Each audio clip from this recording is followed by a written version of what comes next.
Olá pessoal, tudo bem? Sou o professor Cléber Cunha. Vamos então lá para o nosso terceiro episódio do Dicas para o MPU, concurso que se avizinha e que nós já aí gravamos 2 episódios bem bacanas para vocês.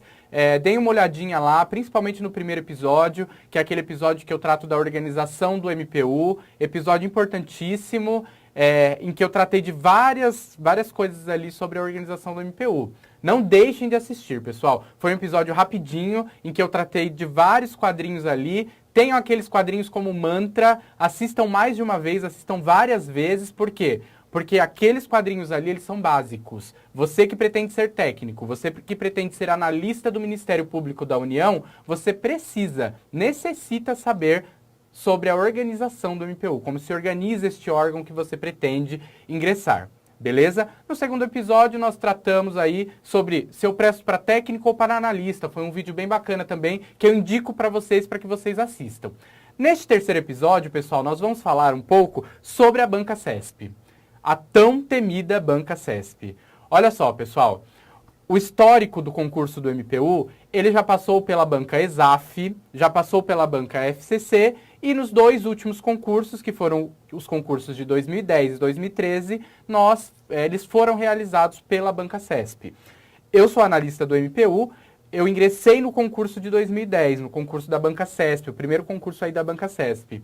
E digo para vocês, a Banca CESP ela é um pouco diferente do que muita gente está acostumado. Principalmente você que está acostumado com VUNESP, com FCC. Por quê? A Banca CESP ela tem algumas especificidades que precisam ser levadas em consideração. Quais especificidades que devem ser destacadas? Vejam só. Primeira coisa, o que dizia lá no edital de 2013, o edital de técnico e de analista de 2013. A nota em cada item das provas objetivas, feita com base nas marcações da folha de respostas, será igual a 1 ponto, caso a resposta do candidato esteja em concordância com o gabarito oficial definitivo das provas. 1 ponto negativo, caso a resposta do candidato esteja em discordância com o gabarito oficial definitivo das provas. E 0, caso não haja marcação ou haja marcação dupla, certo ou errado. Veja só, pessoal. Coisa importante sobre o CESP. O CESP a Banca CESP não trabalha com A, B, C, D e E. A Banca CESP trabalha com certo ou errado. A Banca CESP vai trazer para você uma proposição e ela vai perguntar, tá certo ou tá errado? E você terá que responder se aquela proposição está correta ou está incorreta. Muitos temem isso, por quê? Porque muitas vezes, numa prova de múltipla escolha, às vezes fica fácil você responder, porque às vezes você não sabe a resposta correta, mas você sabe que a B, a C, a D e a E estão erradas. Você tem certeza que essas estão erradas. Você não tem certeza que a A está certa ou não, mas você tem certeza que essas 4 estão erradas, então você vai de A. Isso torna a Banca CESP um pouquinho mais dificultosa de trabalhar. Eu, particularmente, gosto muito mais da Banca CESP. Por quê? Porque ela, em questão de nota de corte, ela traz uma nota de corte um pouquinho menor. Você não precisa gabaritar a prova, né? Existem provas aí hoje que as pessoas gabaritam a prova. Você precisa gabaritar a prova para você entrar. Na Banca CESP, ela consegue selecionar um pouco melhor. Esta parte do edital que nós lemos é uma das partes mais temidas pelos candidatos. Por quê? Porque é mais ou menos assim. Se eu acertei, eu ganho 1 ponto. Se eu errei, eu não só perco aquela questão, como eu anulo uma questão que eu acertei. Eu perco 1 ponto. Você vai falar, nossa, professor, eu vou terminar então a prova devendo 500 pontos. Não, calma, relaxa, também não é assim. Você pode deixar a questão em branco. Se você deixar a questão em branco, você não pontua nem para mais e nem para menos. Vejam só, no meu concurso, que foi o concurso de 2010, foram 150 questões. A minha pontuação final foram 130 pontos, certo? Já levando em consideração esse tira 1, põe 1, etc., foi uma nota razoável aí, óbvio, né? Não precisa chegar lá na maior nota. Mas, vejam só, é possível, tá? Outra coisa com relação à Banca CESP que todo mundo sempre me pergunta, professor, deixo em branco a questão ou chuto em uma das alternativas? Pessoal, a minha resposta pela minha experiência pessoal, tá? Não estou dizendo que é fórmula do sucesso, até porque não existe fórmula do sucesso. Estou falando da minha experiência pessoal, o que deu certo para mim na minha prova e nas provas que eu prestei do CESP. Chute consciente. Como funciona o chute consciente? Funciona da seguinte forma. Na minha prova de analista, por exemplo, eu respondi com muita certeza 135 questões. 135 questões eu tinha certeza absoluta sim. Uma ou outra eu acabei ficando meio na dúvida, mas eu tinha certeza. Falei assim, ó, são questões que eu respondi, beleza, estas aqui eu sei. 15 questões eu não fazia ideia do que estavam se tratando. Não fazia ideia, não sabia do que eram aquelas questões, ou não sabia a resposta mesmo. Não sabia se era certo ou se era errado. O que eu fiz lá no final? Pessoal, isso não é indicado. O indicado é você estudar, você, saber toda a matéria. Mas chegou lá no final, se você, olha, tem 10 questões ali no final, eu não sei. O que eu fiz? Eu contei todas as certas, contei todas as erradas, vi a que tinha menos alternativas e chutei todas em uma alternativa só. Deu certo? Deu certo. A minha nota na minha prova de analista foi a maior pontuação na prova objetiva. Então deu certo essa estratégia. Mas vejam só, pessoal, o que eu estou dizendo para vocês não é para não estudar. Precisa estudar. Eu estou falando para vocês que vocês precisam ter um chute consciente. O que é o chute consciente? Exatamente isso que eu fiz. Você responder com certeza grande parte da prova, a maior parte da prova, e uma pequena parte da prova que eu não tenho certeza, aí sim eu dar aquela chutadinha básica para ver se eu consigo pelo menos ganhar alguns pontinhos ali no final. Mais algumas coisas aqui com relação ao último edital. Isso daqui já gerou até, eu vi dúvidas na internet sobre este ponto aqui, ó. Diz o edital lá de 2013 que será reprovado nas provas objetivas e eliminado do concurso, eliminado, tá, pessoal? Será eliminado do concurso o candidato que se enquadrar em pelo menos um dos itens a seguir.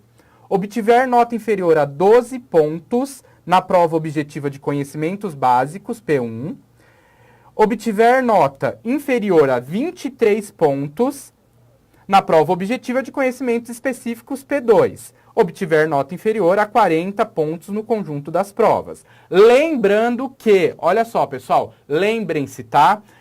A prova de conhecimentos básicos, a P1, não é que ela tem peso 1. Significa dizer que ela é a prova 1. A prova de conhecimentos específicos, P2, não significa que ela tenha peso 2. É a prova 2. A prova é dividida em duas provas, conhecimentos básicos e conhecimentos específicos. A P1, aqui, ó, de 12 questões, aqui de 12 pontos que você precisaria fazer, são 12 de 50. Ou seja, havia 50 questões, eu precisaria fazer no mínimo 12 pontos para ser classificado, para não ser eliminado. A P2, nós tínhamos aqui, na última prova, 70 questões. Nós tínhamos 70 questões. Dessas 70, eu precisaria fazer no mínimo 23 pontos. E no final aqui, ó, dos 40 pontos, são 40 pontos de 120 pontos. O total de questões que nós tínhamos eram 120, tá? Então, parece até que razoável, né? Como eu disse para vocês, vocês vão falar assim, nossa, que baixa essa nota, né? Parece ser baixa. Mas por quê? Porque as notas da banca CESP, normalmente, já são mais baixas mesmo do que as das demais bancas. Justamente por quê? Por conta daquele outro critério que nós já vimos, que é este critério aqui. Se você erra uma questão, você anula uma questão correta. Isso abaixa, né? Isso baixa a nota de corte. Tudo bem? Vamos lá, então, pessoal, passar para os próximos slides aí. Mais uma especificidade da banca CESP. A banca CESP, ela trabalha muito com uma coisa que se chama interdisciplinaridade. O que é interdisciplinaridade? Ela trabalha matérias, disciplinas de forma unida, de forma conexa. Ou seja, em determinadas disciplinas, ela pega parte de uma disciplina e joga dentro da outra para ver se o candidato está realmente preparado. Então, ele pega lá conceitos de direito administrativo e junta com raciocínio lógico.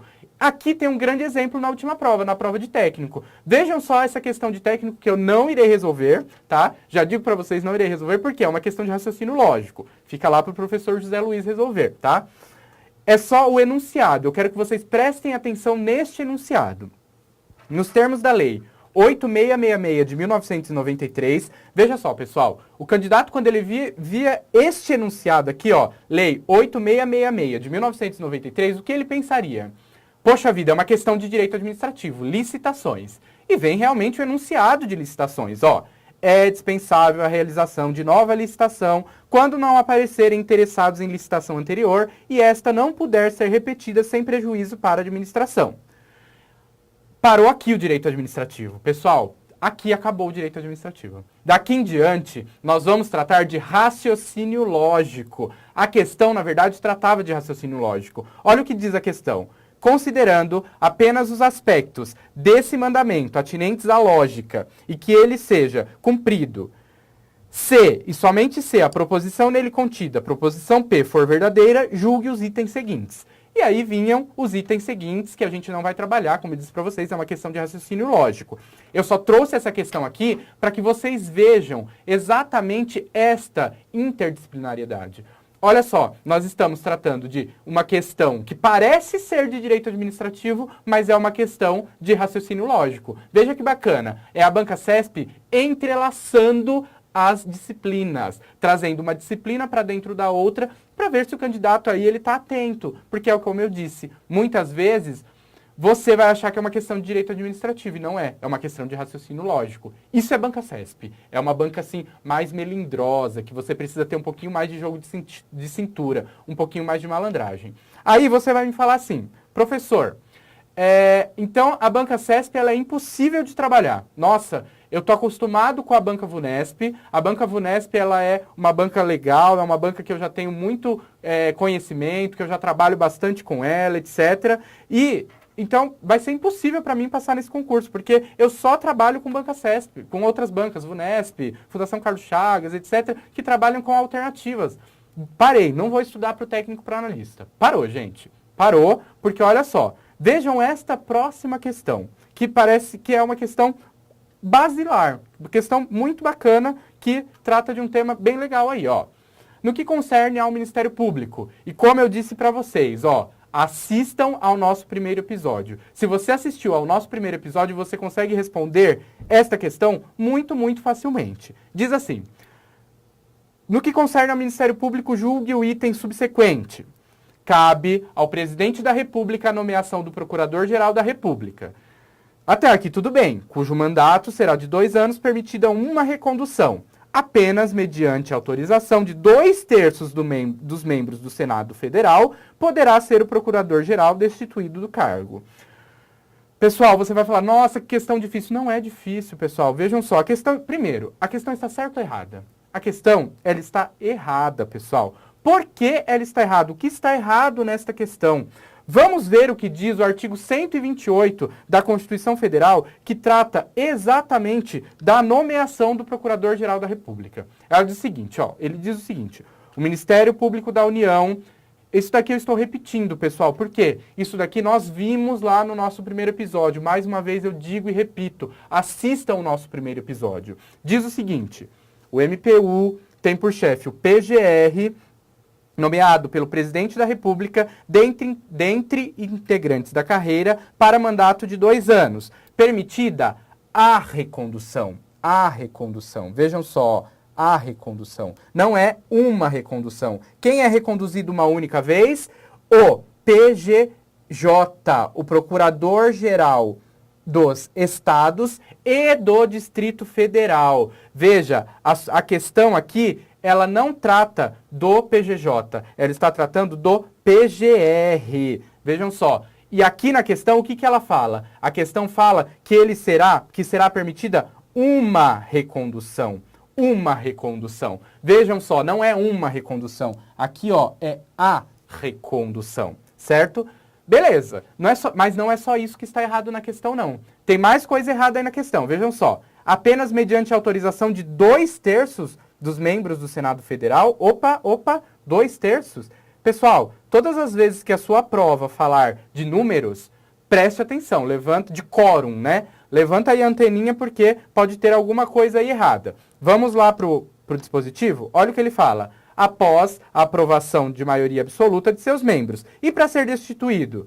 também por maioria absoluta do Senado Federal. Maioria absoluta. A questão não está falando de maioria absoluta. A questão está falando de 2/3 dos membros. Foi uma questão difícil? Não foi. Bastava você saber o artigo 128 da Constituição Federal.